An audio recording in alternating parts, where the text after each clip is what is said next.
Scratching, कोई mixing, कोई BPM sink, ये सब ना वो डीजेज ने स्टार्ट करी जिनको आज काम नहीं मिल रहा। आई स्वेयर, मैं किसी से कंट्रोवर्सी नहीं कर रहा, किसी का नाम नहीं ले रहा। आई सी रील्स, आई नो लोग करते हैं कोशिश दूसरों को नीचा दिखाने की, बट ये वो डीजेस कर रहे हैं जिनको काम नहीं मिल रहा, जो अडेप्ट कर गए, वो एक्सेप्ट कर गए कि हाँ यार marketing is a thing.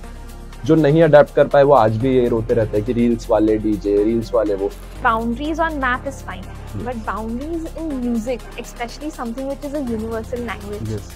is something which blocks creativity. 100%. And you know, it doesn't let that language flow clearly in between people. So according to you, how much do you feel it should be taken into consideration कि ऐसे लोगों को, ऐसे artist को आने दो, उनको perform करने? जरूरी है इस तरह की बाउंड्रीज ना, मुझे लगता है पॉलिटिक्स को अलग रखना चाहिए फ्रॉम आर्ट। उनके म्यूजिक को ब्लॉक नहीं कर सकते, you can block that person, but उनका आर्ट कहीं ब्लॉक नहीं हो सकता।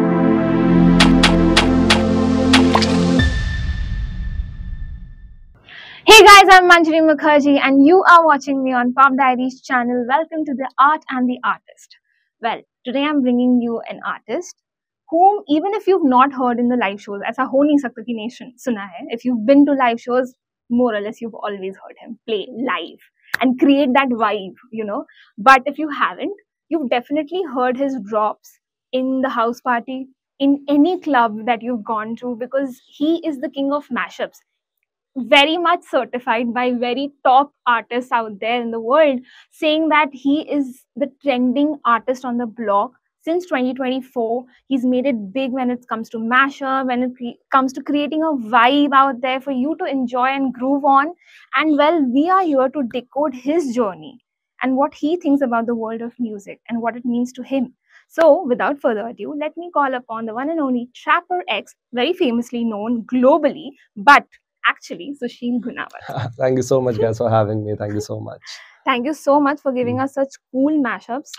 Thank you so I mean, much. seriously, I have heard them and All मुझे यार कोई भी house party is अधूरा I without can- those mashups, because that drop, I love the drop. Thank you so So much. basically मेरे लिए ऐसा है कि जब भी मैं कोई mashup सुनती हूँ Yep. या फिर कोई remix भी सुनती हूँ, मेरे लिए वो जो drop होता है ना, किस तरीके से वो place किया जाता है, that makes the biggest difference. I feel that is what makes you like, oh freaking hell, yeah, Yes. let's go. It's like that kind of a thing for me.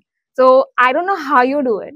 I'm definitely gonna talk about that. Yes. But first tell me, was it always in your cards to become a musician?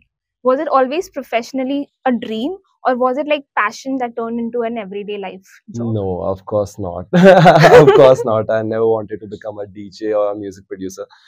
Belong from a very humble family, so journey was pretty rough. I was a gym trainer before Ooh. all of it.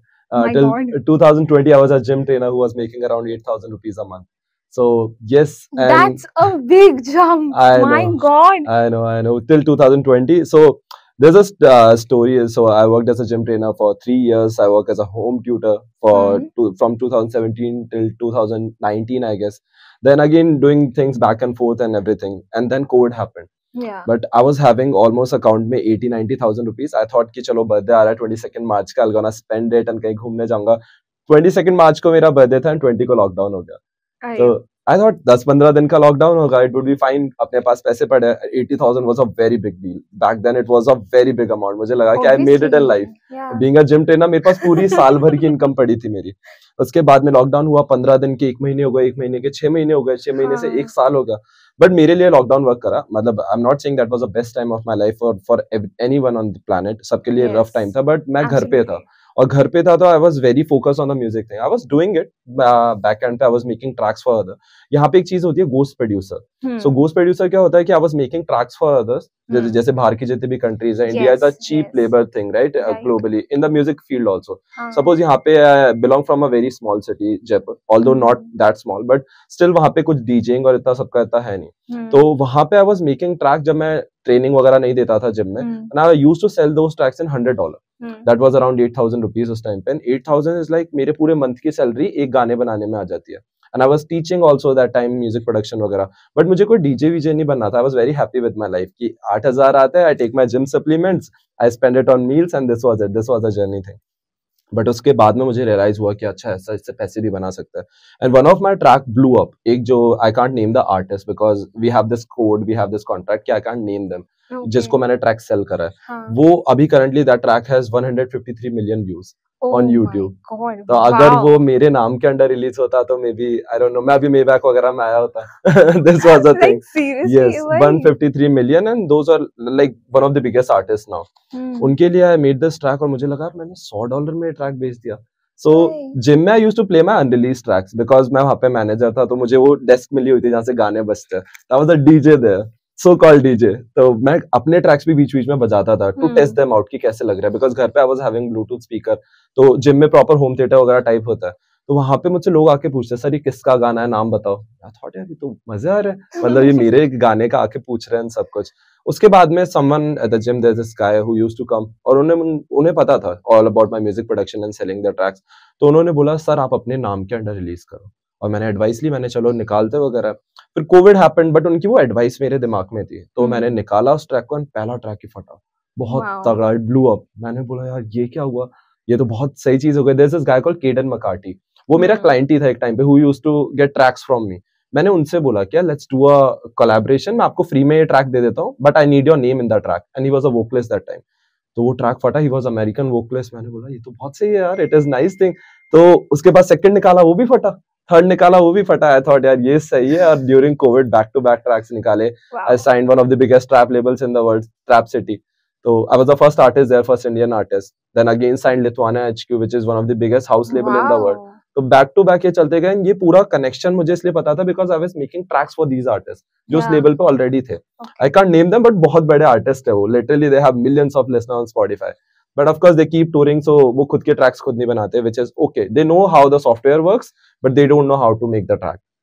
So I used to work with them. तो मुझे labels का पता था, how labels works, how A&Rs work, how demo works, सारी चीज मैंने उनको use करा and everything went in my favor. I don't know, that was a destiny. और सारी चीज मेरे उसमें work करी. It was not hard journey as an artist. Starting में अलग चीज थी, starting में I was earning वगैरह, वो एक that is a complete different story. But being an artist, it was a very smooth journey. सारी चीज मेरे उसमें favor में work करी. Whether it is a show, tracks, everything. It's like you've completely decoded and broke down the code ki bhai this is what you need to create that track which will hit the whole market and bloom. Exactly. So you know, before I go into the details of what it feels like to create a track like that, I want to know ki there's this perception, as we were talking before also, and I told you ki you know mujhe aise पूछते रहते हैं कि DJ I mean क्या है? So I was like कि नहीं ऐसे नहीं होता.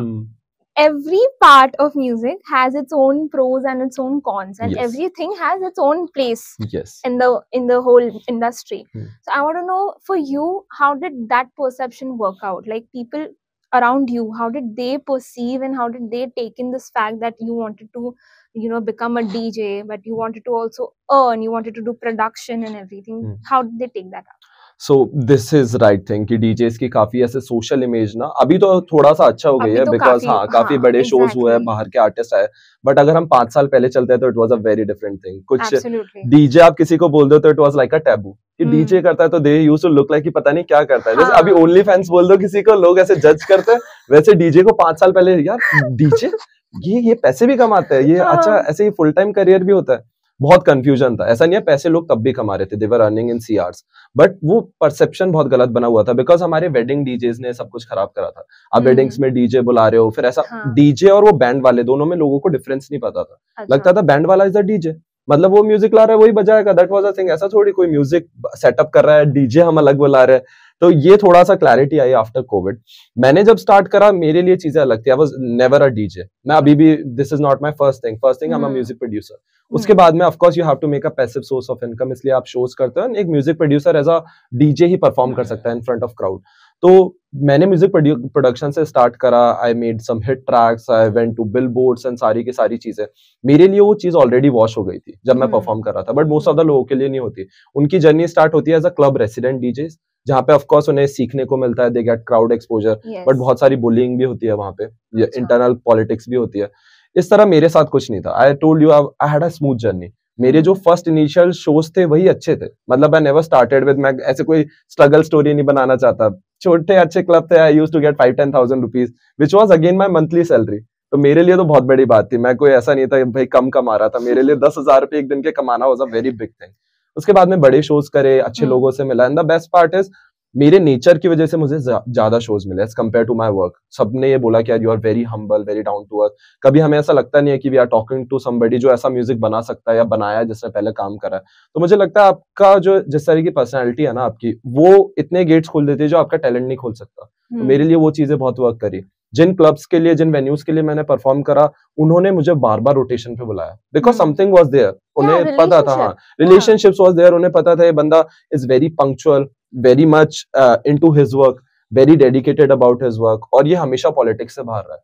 मतलब आई एम स्टिल समबडी जो हार्डली पूरी इंडस्ट्री में 2-3 डीजेस को जानता है। मतलब we have cross almost every good venue, every big stage, but still मेरे को ऐसे डीजे सर्कल में मैं रहूं नहीं। I am still apart. Jaipur में रहता हूँ, मस्त अपनी चिल लाइफ चल रही है, मुझे किसी पॉलिटिक्स में नहीं पढ़ना, कोई कंट्रोवर्सी नहीं करनी। People try their best to start some controversy with me. उन्हें लगता है कि चलो थोड़ा सा वो हो जाएगा, but I keep my self away from it. मेरा ये कभी से मोटो नहीं रहा। तो चीजें से स्टार्ट हुई मेरे लिए। आई नो थोड़ी सी प्रॉब्लम होती है यंग डीजेस, उनको गलत गाइडेंस मिल जाती है। उन्हें आज भी दे सी देमसेल्फ एज अ डीजे, जो कि वो खुद की इमेज ही एक्सेप्ट नहीं कर पा रहे। आई एम प्रीटी श्योर कि फ्यूचर में जाके अगर आप खुद के गाने बनाओगे, उन्हें प्ले करोगे ना, you will get much bigger chance to grow. अभी आप दूसरों के बजाते रहोगे तो still a DJ, people would gonna जज यू। वो कभी भी वो नहीं वॉश हो सकती कि आप दूसरों के गाने डाउनलोड करते हो, this website called hear this, पूरी दुनिया वहां से डाउनलोड करती है। You can also go download 100 tracks, learn a DJ course, you are a DJ now. हाँ, बट जब तक आप खुद के कुछ मैशअप्स बनाओ, रिमिक्सेस बनाओ, ओरिजिनल्स बनाओ, that is a real thing. वहां से स्टार्ट होता है आपका करियर। नॉट आप क्लब में बजा रहे हो 100 गाने डाउनलोड करके, वहां से स्टार्ट नहीं हुआ। जब आप थोड़ा सा खुद का उसमें कुछ एलिमेंट डालने लगे हो, वहां से आपका करियर स्टार्ट होता है। तो आई थिंक इस इमेज को वॉश करने के लिए ना, people have to make their own remixes. नहीं आता कोई बात नहीं, जस्ट गो एंड लर्न। अब तो वहां पे चले गई है इंडस्ट्री जहाँ पे you can learn from YouTube, you can go, हर छोटी सिटी में you will find a academy. तो आई थिंक वैसे वॉश करने की जरूरत है, बट इन माई केस ऐसा कुछ भी नहीं था। I started from this venue. I still remember my first gig. It was in Ajmer. It was a Christmas gig. And थे 50 जने डांस कर रहे थे, and I was very happy about it. मैंने बोला कि ठीक है। उससे पहले भी मैंने शोज करे थे, बट वो लैपटॉप वाले शोज थे। वर्चुअल डीजे करके एक सॉफ्टवेयर आता है, उसको प्ले करो इधर उधर करके। मैंने कर दिया, मुझे कुछ नहीं पता था, I just did it। 6 घंटे 7 घंटे बजाया, 3000 रुपए मिला। I was very happy about it. But जब प्रोफेशनली इस फील्ड में गया, तब that was a first show, I was very happy. फिर उसके बाद में सेकंड शो से भी बहुत बड़ा था, थर्ड शो से भी बड़ा था। तो ऐसा इंक्लिनेशन में चला मेरा। कभी भी कुछ ऐसा नहीं था कि मैंने छोटे वेन्यूज पे करे, कुछ स्ट्रगल हुआ, nothing like this. Everything was smooth because it was planned. Main part ऐसा नहीं था, लक सारी चीज नहीं थी, इट वाज प्लान्ड। पता था मुझे कि what I have to do. पहले आपको ब्रांड इमेज बनानी है, उसके बाद में you have to go into market. लोग क्या करते हैं, पहले मार्केट में चल जाते हैं। पहले वो मार्केट में चलेगा, और इस इंडस्ट्री में ऐसा है, सपोज आपने 10 रुपए में कहीं बजा दिया, I am just giving example, not 10 रुपए, ऐसे 10 रुपए में आपने कहीं बजा दिया। अब आप कितने भी बड़े आर्टिस्ट बन जाओ, वो वेन्यू आपको 10 रुपए ही देगा। तो इट्स अप टू यू, या तो आप अपनी ब्रांड इमेज ऐसी बनाओ कि आप सीधे 100 रुपए वाले आर्टिस्ट बनो, या आप 10 रुपए में पहले बजा दो, फिर सोचो ब्रांड इमेज बनाऊंगा और फिर आप पैसे बढ़ाओ। नहीं होगा ऐसा। अगर आपने जस्ट इमेजिन, ये ग्लासेस है, ये 100 रुपए के ले लिया आपने, अब ये कंपनी कितना भी वर्क कर ले, सेम प्रोडक्ट आपको 1000 रुपए में नहीं बेच सकती। But at the first place अगर ये 1000 का होता तो मे बी आप बाय कर लेते। तो वो मार्केटिंग वाली चीज है। मुझे लगता है वो जिम ट्रेनर और इन सबसे मुझे एक दिमाग खुल गया था, दुनियादारी समझ में आ गई थी, तो it worked out for me. तो यही सारे जूनियर डीजेस को मैं बोलूंगा कि don't just start taking gigs और कुछ भी ले रहे हो, make your brand image. Instagram तो अब इतना बड़ा टूल बन चुका है, it is the easiest way आज की जनरेशन में। कभी ह्यूमन काइंड में ऐसा नहीं हुआ था इतनी तेज सक्सेसफुल हो सकते थे। आप 10 साल पहले जब बोलते थे ना करोड़पति, तो we always have this image की कोई 35-40s का सीईओ होगा। कभी ऐसा नहीं होता था 17 साल 18 साल का कोई बच्चा करोड़पति होगा। बट अब देखे हमने लोगों को, राइट, 14 साल के बच्चों को देखा हमने, बिकॉज ऑफ सोशल मीडिया। अभी भी आप यूज नहीं कर रहे तो आप तो बहुत मिस आउट कर रहे हो इन सब चीजों पे। Absolutely, this is the thing, social media is a game right now. आप कैसी भी इमेज वॉश कर सकते हो अपनी। और डीजेइंग तो बहुत ज्यादा, मतलब प्रोफेशन ऐसा टियर 1 प्रोफेशन में आता है कि अब अगर आपको गवर्नमेंट जॉब बोल रहे हैं, डीजेइंग बोल रहे हैं, तो आपको वो ज्यादा फील्ड कूल लगती है कि गवर्नमेंट बोरिंग है यार, let's become a DJ, will start touring, earn money and सारी की सारी चीजें। Wow, that's an eye opener, seriously.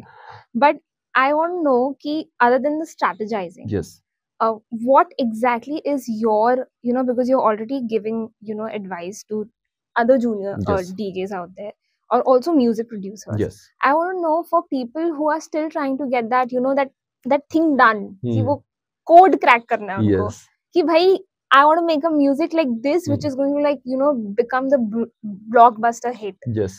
You know that from the very start, you have known it. Yes. And So what is, according to you, those 5 things that you need to look out for, what you look out as well whenever you are releasing your music? Alright, so मैं इसे 2 sections में divide करता हूँ. पहला specifically regarding to the music and second उसको market किस तरह करना है. म्यूजिक की अगर बात करें तो you have to be very aware about the genres, right. हर चीज, हर ट्रेंड का 3 स्टेजेस होती है. First is birth, second is peak and third is death. हर ट्रेंड का दुनिया में 3 चीज होती है.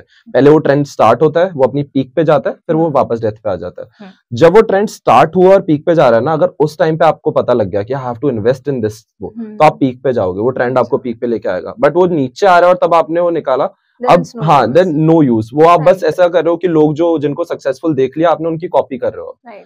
अब आपको क्या करना है, you have to be very aware. तो जस्ट इमेजिन, अभी there is this genre called Bollytech, which is a mixture of Bollywood tracks with techno drops. ये जॉनरा अब पीक पे अपने, अब ये बनाने का कोई यूज नहीं है. अब लोगों ने ऑलरेडी बना दिए, including me. We have started this trend, me and 3-4 DJs. हमने बना दिया, हमने सारी पीक टच, सारी क्वालिटी टच कर ली.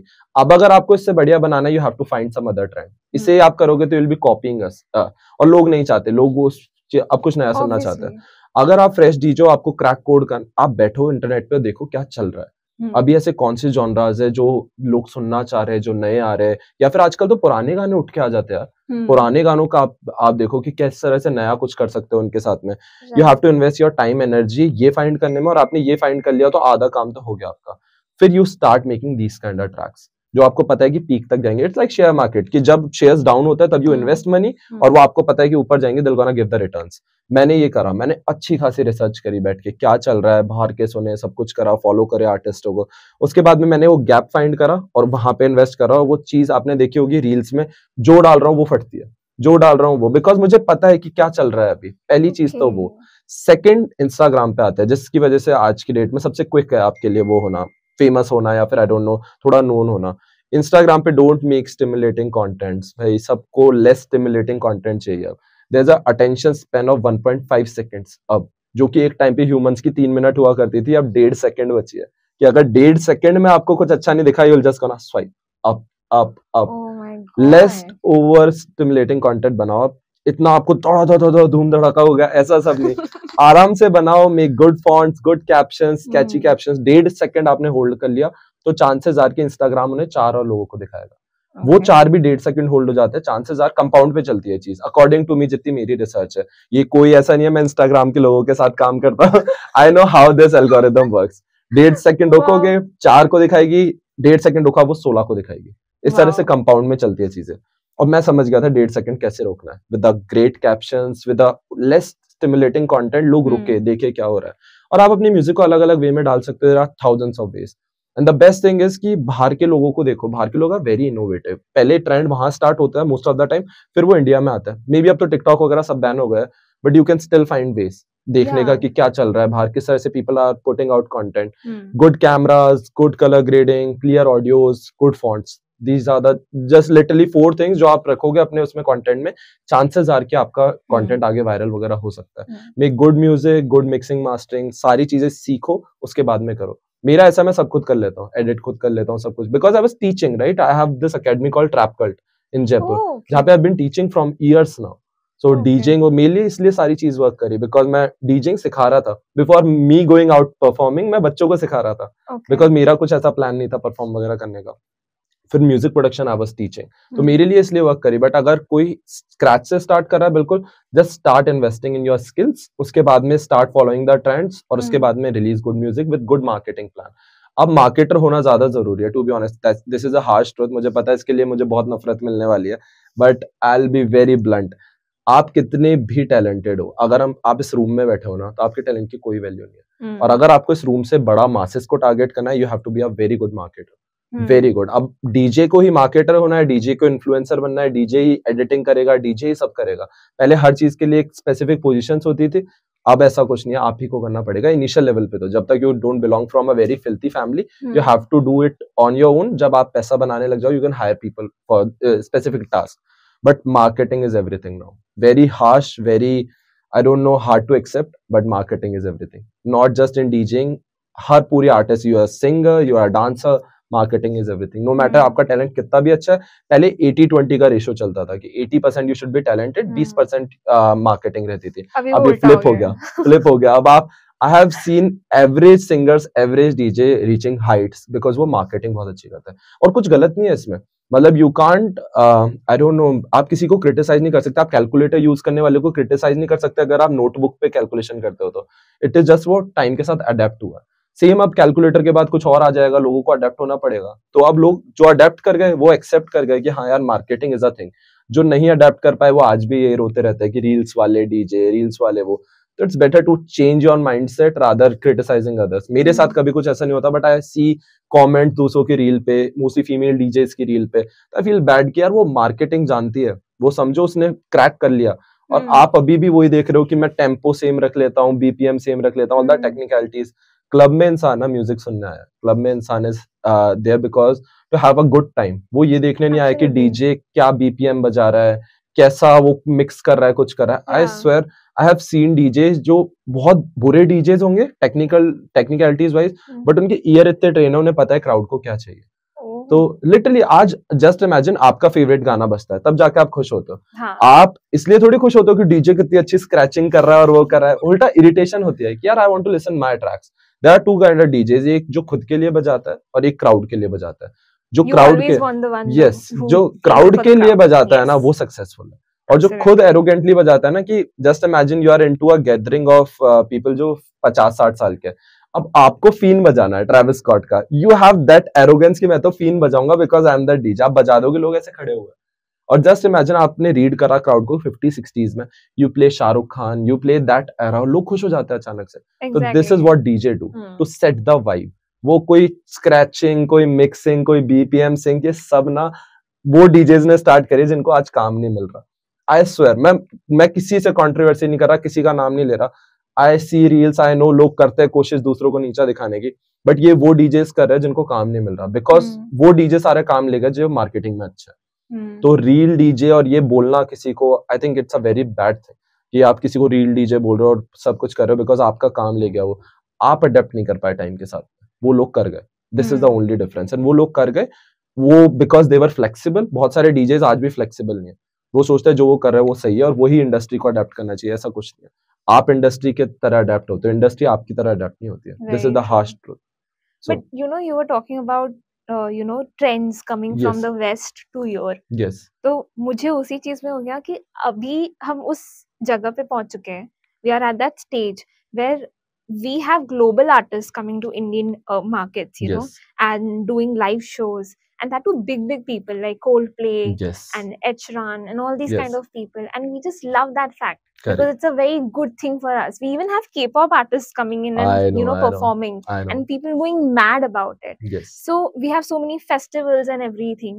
So right now we have that whole vibe going around jahan pe we are having international artists come down and do collaborations with Indian artists, as well as we also have them performing over here and loving the vibe of the Indian crowd. They love the vibe that they get in the Indian crowd. What do you think as an artist, has changed this whole traction or the way how global artists look at India as a market? Yeah, I think India has a population thing, right? That is a plus point for everyone. ये start 3-4 साल पहले हो गया था, where global influencers were making Indian reels, और उन्हें दिख रहा था कि उनके व्यूज ऐसे स्पाइक होते हैं अचानक से। जब भी वो इंडिया के बारे में, if they are saying something positive or negative, उन्हें बहुत स्पाइक मिल रहे थे। उन लोगों ने क्रैक करा अगेन, यार कुछ तो है इंडिया में। ऑफकोर्स पॉपुलेशन था, बट अभी बहुत सारे लोग इंटरनेट भी यूज कर रहे हैं। That is a major thing. अब बहुत सारे लोग हैं जो टिकट्स पे भी स्पेंड कर रहे हैं, बिकॉज अब लोग अवेयर हो गए, एजुकेटेड हो गए रिगार्डिंग द कॉन्सर्ट्स एंड सब कुछ। ऐसा नहीं है पॉपुलेशन हमेशा से थी, बट अब पॉपुलेशन के पास इंटरनेट भी है और पॉपुलेशन स्पेंड भी कर रही है, because they are earning, right. कुछ लोग हैं जो अच्छा खासा अपने लेजर में भी पैसा डाल रहे हैं कि भाई हम कॉन्सर्ट्स भी जाएंगे, हम क्लब्स भी जाएंगे वीकेंड को। ये अचानक से बूस्ट आया कोविड के बाद में, जहाँ पे पीपल हैव रियलाइज्ड कि भाई पैसा खर्च करना बहुत जरूरी है, हम रखेंगे, वी नेवर नो कल आएगा नहीं आएगा। कोविड के बाद में people have started investing in travelling, they have started investing in their clothes, in their leisure thing, सारी की सारी। और ये चीज ना साथ में हमें नाइट लाइफ में भी देखी। नाइट लाइफ में पहले नए नए क्लब्स खुले, so we have currently biggest club in Asia in Hyderabad, then again इतने बड़े बड़े वेन्यूज इंडिया में खुल रहे हैं, सारे बड़े आर्टिस्ट आ रहे हैं, उन्हें पता है India has a market, India has a capacity to pay सारी की सारी चीजें। ऐसा नहीं है ये सस्ते में शो करता है, ट्रस्ट में, ये गलत फहमी है किसी की कि इंडिया में आकर सस्ते में शो करता है। वो इंडिया में सबसे महंगे शो करता है, सबसे महंगी हॉस्पिटैलिटी राइडर इंडिया में होता है। Yes, I have seen DJ जिन जो कैब में ट्रैवल करता है, अगर वो पेरिस में कहीं शो कर रहे हैं, लंदन में कहीं शो कर रहे हैं, और यहाँ पे दे नीड ऐसे 3-3 4-4 गाड़ियां, दे नीड स्वीट्स और ये सारी चीजें। तो ये तो गलत फहमी है किसी की, उन्हें लगे कि इंडिया में कम पैसे मिलता है, ऐसा कुछ है। सबसे हैवी चार्ज करते हुए इंडिया में आके, और उसके बाद में फिर people are making money also, right? जैसे बड़ी बड़ी कंपनीज यहाँ पे, Team Innovation, Sunburn, they are making money out of it, इसलिए वो बैक टू बैक कर रहे हैं। Nobody is burning their cash, सब पैसा भी बना रहे हैं बिकॉज टिकट्स बिकते हैं। आज हमने करण औजला देखा, दिलजीत देखा, कोल्ड प्ले देखा, सब में सोल्ड आउट था। अभी ट्रैविस स्कॉट का आई वाज चेकिंग, मुझे पता लगा कि कुछ मिनटों में 2 वेन्यूज फुल हो गए, 50-50 हजार टिकट बिक गए। तो सीधा वो कितना ज्यादा डिमांड है और सप्लाई अगर आप पूरी कर रहे हो तो people are ready to accept it. और ये बहुत अच्छा चांस है, पता है, लोगों के लिए ग्रो करने का। कभी इंडिया में ऐसा नहीं हुआ था कि इतने बड़े कॉन्सर्ट्स हो रहे थे, कभी भी नहीं हुआ था। आई स्टिल डोंट नो लोग क्यों इसमें दिमाग नहीं लगा रहे कि जब इतना ज्यादा डिमांड है तो आप क्यों नहीं इस चीज में, इसमें गैप फाइंड करके अंदर घुस सकते। It's a pipeline, right? अगर आपने उस पाइपलाइन में पेंट्रेट करके घुस गए तो लाइफ टाइम आपका कैश फ्लो क्लियर, आपका करियर क्लियर, सब कुछ क्लियर। बट अगर आप इन्हीं सब में लगे रहे ट्रेडिशनल अप्रोचेस लेने में, तो कुछ नहीं होने वाला। अभी I can see people are opening for these artist, right? कोई बड़ा आर्टिस्ट करता है तो इंडियन लाइनअप ओपन कर रही है और सब कुछ कर रही है। This is the great chance, you will gonna get ऐसा स्टेज जो करण औजला को 15 साल बाद मिला है, वो आपको लिटरली 15 महीने की मेहनत में मिल सकता है। तो you have to just make contacts with good people, you have to be very good with your marketing, with your brand image और सारी की सारी चीजें। सबसे easy आज की डेट में ना सक्सेसफुल होना as an artist, not ऐसे सबके लिए, but as an artist it is the easiest time right now कि आपको बस you have to be good with your brand image and you're already there. Wow. But according to you, हमें who's representing Indian music in the most correct and right way out there on the global level? Yes. According to you, who's that one artist that comes into your mind? Yeah, that's a tricky question. मतलब बहुत सारे नाम है, but I think ऐसे globally देखे जैसे artist ने night life को पूरा स्विच करा, I think Karan Aujla was one of them because he was living outside India. India में आके he has done sold out shows. Then again now he is touring other continents and all, and again selling out these shows. So I think Karan Aujla is one of them. Then Diljit, of course, another artist. And you don't believe यहाँ पे इतने सारे artists हैं who has this capacity. अभी परसों I was in Mauritius, Atif Aslam का show. I was closing for Atif Aslam. भाई ऐसे लोग are crazy about these artist, समझो, they have made their career in Bollywood, in of course Pakistan as well, but Mauritius में ही has cult, लोग भाग रहे हैं, सेलिंग आउट द स्टेडियम्स और हजारों लाखों के टिकट्स बिक रहे हैं। तो आई वाज अमेज्ड कि इन आर्टिस्ट का ग्लोबली कितना ज्यादा इम्पैक्ट है। तो of course Atif Aslam is one of it. अब वो इंडिया आके नहीं परफॉर्म कर रहे हैं अभी for currently, I wish future में सारी चीजें सॉर्ट आउट हो, but Atif Aslam is also one of those artist जिन्होंने ग्लोबली बहुत ज्यादा नाम करा है in for Bollywood music and specifically for his own tracks. Karan Aujla, Diljit, and I guess rappers में भी अगर हम देखें तो रैपर्स में Divine is one of it who has done it, and I think Badshah is one of it. Badshah is also killing it in campus shows, whether it is a ticketing event. Then there are a lot of artists who are coming here as they are Indo-Indians, like Talvinder is one of them. They are scoring charts. Anup Jain, again, Anup Jain, well. He was in collaboration with UN. So big things, big moves. So I think there are a lot of Indian artists who are going globally now. And the biggest name I can literally say is Hanuman Kind right now. He has literally flipped the script. मतलब उसने script को crack नहीं करा, उसने flip कर दिया। Big dogs के बाद में इंडिया की जो इमेज बनी है in global market, that track was scoring हर जगह पे। वो अर्सेनल का ऑफिशियल ट्रैक है, वो पता नहीं गेम्स में आ रहा है, वो कहाँ आ रहा है। He has made the remix with 21 savage. तो कितने बड़े इम्पैक्ट वो छोड़ रहा है, फिर वो बड़ी स्टेजेस पे जा रहा है। तो Hanuman kind is one of them जिसने लिटरली फ्लिप कर दिया सब कुछ ना, कि कोई इंडियन आर्टिस्ट इतना बड़ा ट्रैक निकाल सकता है। I don't think big dog से बड़ा कोई इंडियन गाना इतना ग्लोबली हिट हुआ है by far. I don't think, I can, मैं ऐसे फैक्ट्स नहीं बोल रहा, जितना मैं मुझे पता है, I think big dogs is one of the biggest tracks from India on global stage, from India, like crazy. अगर आप नंबर्स देखोगे उस ट्रैक के, insane number. But you no, I am a millennial kind of a person, so in my mind I am, you know, born and brought up on music which is sung by KK, Atif Aslam, and all these kind of people. So Atif has always been a dream concert thing for me. But when we look now, you know, it's a, I feel it's a little unfortunate and a little unfair as well. Yes. Because boundaries on map is fine, Yes. but boundaries in music, especially something which is a universal language, Yes. is something which blocks creativity. 100%. And it doesn't let that language flow clearly Yes. in between people. According to you, as an artist, because you have admitted that you are a music producer first, Yes. and there's creativity flowing, which is making you the best in what you are doing these Correct. days. According to you, and you've worked also with that Yes. person.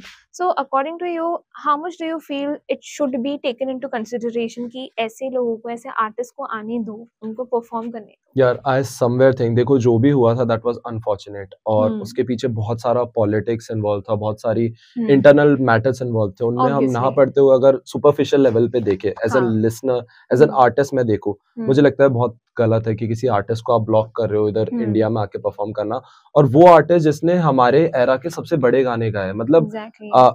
जो मैं आपको बता रहा था before this podcast कि वो एक line गा रहे थे वहां पे आतिफ असलम सर, और क्राउड पूरा गाना गा रहा था. He is not from this reel era जहाँ पे लोगों को केवल हुक लाइन पता है और वो वेट करता है. आई हैव सीन ये भी कि जस्ट इमेजिन कोई रील एरा का आर्टिस्ट है, वो लाइव कर रहा है, लोग are waiting for the that four lines, yes वो मेन जो हुक लाइन है, people are waiting for it. But Atif sir के में इट वाज डिफरेंट. वो एक गाना गा रहे, वो उन्होंने एक सुर लिया, लोग पूरा गाना गाने को तैयार है. ही वाज लाफिंग ऐसे स्टेज पे कि भाई क्या है लोग ना, लिटरली क्रेजी. तो आतिफ सर का मुझे लगता है कि इंडिया में एक टूर होना बहुत जरूरी है, बहुत जरूरी है. मतलब it would be the biggest tour. मुझे लगता है हर एज ग्रुप जाएगा. एक सेकंड में मुझे लगता है ट्रैविस स्कॉट वगैरह सबके रिकॉर्ड टूटेंगे अगर आतिफ सर का टूर हो गया ना. तो वो आई विश अगर कोई ऐसे लोग हैं जो फ्यूचर में जाके इस पॉडकास्ट को सुने, तो आई वुड रिक्वेस्ट कि उन्हें लाना बहुत जरूरी है. Absolutely. बहुत जरूरी है. इस तरह की बाउंड्रीज ना मुझे लगता है पॉलिटिक्स को अलग रखना चाहिए फ्रॉम आर्ट. आप इस तरह की बाउंड्रीज सेट नहीं कर सकते. यस, क्योंकि ऐसे ब्लॉक करना, आई नो कि सर्टेन कंट्री के नेम के अंडर आपने उन्हें ब्लॉक कर दिया, बट समझो उन्होंने बहुत कुछ करा इस इंडस्ट्री के लिए, हमारी इंडस्ट्री के लिए, और उनके लिए भी बहुत अनफेयर है कि ऐसा ब्लॉक कर दिया. लोग उनको आज भी सुनते हैं, उनके म्यूजिक को ब्लॉक नहीं कर सकते. You can block that person, but उनका आर्ट कहीं ब्लॉक नहीं हो सकता. तो आई थिंक कुछ भी ऐसा नहीं है, लाना चाहिए. जो भी चीज हुई है उसे ऑफिशियल लेवल पे डिस्कस करके एक टूर करना बहुत जरूरी है. Because I have worked with that person. अभी मॉरिशस में परसों के दिन पे I have felt that energy. यार ये अगर इंडिया में होता ना, तो आई डोंट नो, जो विटनेस करते हैं उनका तो पागल हो जाते हैं बिल्कुल. I would have been one of them. Yes, I was standing at backstage और मेरी परफॉर्मेंस थी आफ्टर 15 मिनट्स. वो अपने फाइनल ट्रैक्स कर रहे थे. I have to close that night. मैं जस्ट पीछे खड़ा था, I was with the team, और मेरे ऐसे चिल्स आ रहे बार हर गाने के बाद में चिल्स आ रहे. बोल रहे यार सुशील, इट नेवर हैपेंड. मुझे जाना है, हजारों लोगों के सामने परफॉर्म करना है, मुझे इस चीज का स्ट्रेस नहीं है. मुझे ऐसे चिल्स आ रहे हैं बार जब भी वो कोई सुर ले रहा है वगैरह. You can't find a difference उनके लाइव सिंगिंग में और उनके स्पॉटिफाई वाले उसमें. इट इज सेम, ऐसा लगता है रिकॉर्डिंग चल रही है. Very nice experience, one of the finest experiences. और मॉरिशियस में ना पूरा ऐसे बहुत क्लियर है स्काई, ऐसे स्टार पूरा गैलेक्सी टाइप दिखती है. तो आप उन्हें सुन रहे हो, ऊपर दिख रहे हैं stars. That was so magical for me, that was amazing. और जस्ट बाद में I perform close the night, और what a day it was. But what is your wish list? Like इस फ्यूचर में मैं I look at performing with these kind of people or producing for these kind of people. I want to work with Karan Aujla. Yes, I want to work because मेरा एक जो mashup है Big Dogs and Karan Aujla का, which was I think the biggest mashup of 2024 on India, Instagram India, which has around 1 million reels on it. और करण sir ने और Hanuman kind ने दोनों ने से live perform करा in Bangalore. And that was a moment for you. That was a moment. I was coming from gym और मैं गाड़ी में था और मेरे पास कॉल आया बैंगलोर से. This is one friend of mine. उन्होंने कॉल किया और उन्होंने बोला कि सुशील अभी आपका जो मैशअप है वो करण सर ने गाया. मैंने गाया what do you mean by गाया? बजाया इज अ डिफरेंट थिंग. गाया बोला लाइव उन्होंने करा और हनुमान काइंड स्टेज पे आया. मैंने शिट यार, मतलब literally it went that crazy. जहाँ पे they were singing, they were performing it. तो आई वेंट मैड. मैंने यार मैं क्या करूं जल्दी से, मुझे समझ ही नहीं आया. I was blank. यार ये तो पता नहीं क्या ही क्रेजी चीज हो गई. I texted Karan sir Instagram पे. मैंने उन्हें मैसेज करा कि sir thank you so much for playing my this and this. उनका रिप्लाई आ गया on the spot, you killed it और कुछ ऐसा करके. मैंने भाई ये क्या हो रहा है, करण सर रिप्लाई कर रहे हैं, लाइव गा रहे हैं.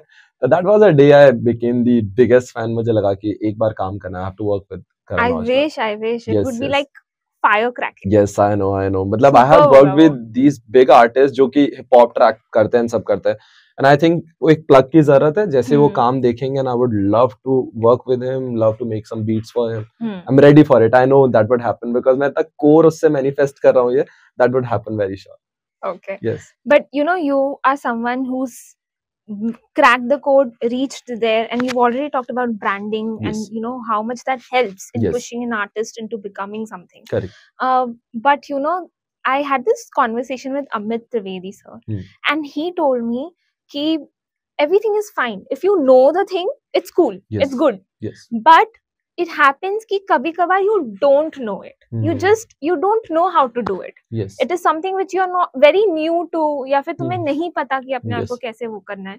And that time you see somebody else who might, I'm just giving an example, who might not be that talented. Yes. But he's getting that recognition, or he or she is getting that recognition because they know that whole thing. Yes. They know the market, they know how to market themselves and give themselves that brand image and everything.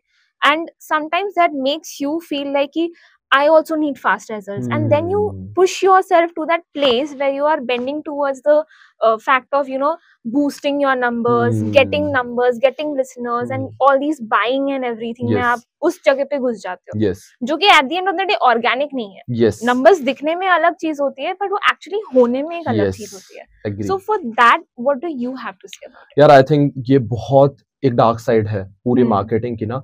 जब भी आप किसी चीज को अति में करते हो, ओवर में करते हो ना, तो आपको उसके डार्क साइड दिखना स्टार्ट होती है. ये मार्केटिंग का भी है.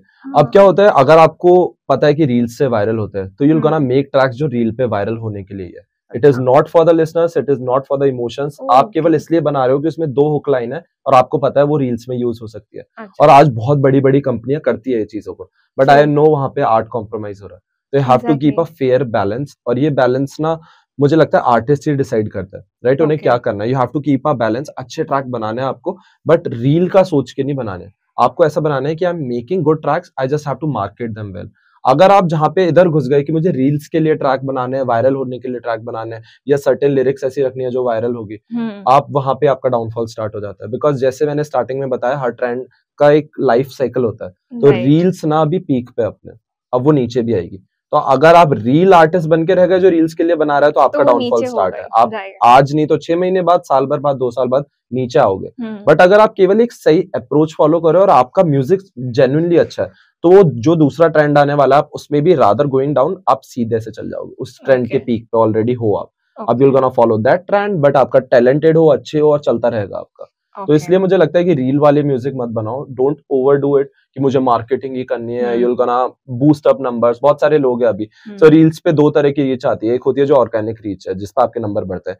एक आप एड चला दो तो भी आपके नंबर बढ़ जाते हैं. And you can't find the difference, right? अगर 1 मिलियन इस रील पे, 1 मिलियन इस रील पे, आप ये नहीं बता सकते इसके 1 मिलियन एड से हुआ और इसके जेनरिक हुआ है. तो मुझे लगता है वो भी रील को एक डालना बहुत जरूरी है कि ये एड्स से आए, ताकि लोगों को थोड़ा एम्बेरसमेंट हो ये सब करने से पहले. They start focusing on the generic growth. तो ये करना बहुत जरूरी है. बट अभी मुझे लगता है अपडेट्स के साथ ही होगा. But for now people are just running ads. तो जस्ट इमेजिन, आप एक आर्टिस्ट हो, go to SMM portal, boost करो फॉलोअर्स, आप अपने रील पे एड चला दो, now you are the trending artist. बहुत लोग ये करते हैं. मेरे पास खूब डीएम आते, बोले यार इस आर्टिस्ट का कभी नाम नहीं सुना, बट इसके मिलियंस में रील है. मैंने बोला यार मैंने भी नहीं सुना. I also feel very astonished. 4 comments है, 2 मिलियन व्यूज है. तो ये चीजें ऐसे दिखती है, राइट? कि बट ठीक है यार, किसी को गलत बोलने से अच्छा है कि let's just advise them. Because हमने देखी चीज होते हुए, हमने नंबर्स, रियल नंबर्स देखे, जहाँ पे लिटरली एक रील ने मुझे 40-40 हजार फॉलोअर्स दिए. एक बोलम है करके एक मैंने रिमिक्स करा था, उस पे 40 हजार फॉलोअर एक रील से आए. तो ऑलमोस्ट 60 हजार जनों ने उसे सेव करा. तो we know what real number look like. तो मुझे लगता है उस पे ज्यादा फोकस करना चाहिए. मेरा कोई प्लान नहीं था कि रील्स पे फटेगा वो होगा, बट मुझे ये पता था क्या ट्रेंड में चल रहा है, लोग कैसे होल्ड रखना है, क्या सब करना है. वो बनाया, that track was good, right? मतलब मैं आज भी बजाता हूँ तो गूज़बम्प मेरे खुद के आते हैं, और क्राउड ऐसे वापस वंस मोर चला रहा है. मैंने कल भी बजाया, मैंने परसों भी बजाया था. तो I know that track is good, और वो सही ऑडियंस पे पहुंच गया. बट गलत वर्क को सही ऑडियंस पे पहुंचाने की अगर आप कोई प्रैक्टिस करो तो that is wrong. That should be avoided, because फिर डाउनफॉल स्टार्ट होता है आपका. Absolutely. Yes. And I think that is so nice of you to, you know, so up itni clearly you've given all the insights. Yes. Like there are so not many artists out there who are very secure enough to give those insights so beautifully.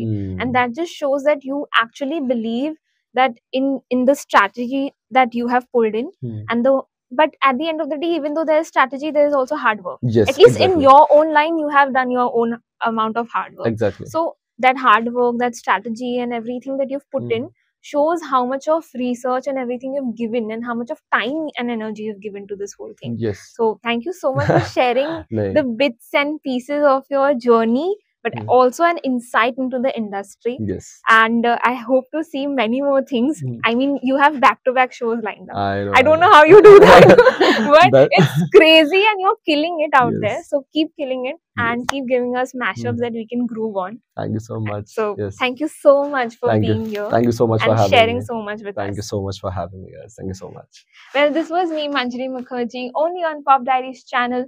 Like, share, subscribe, and don't forget to click on that bell icon. And definitely don't forget to comment and let us know what you love about this interview and what you are taking away. Bye.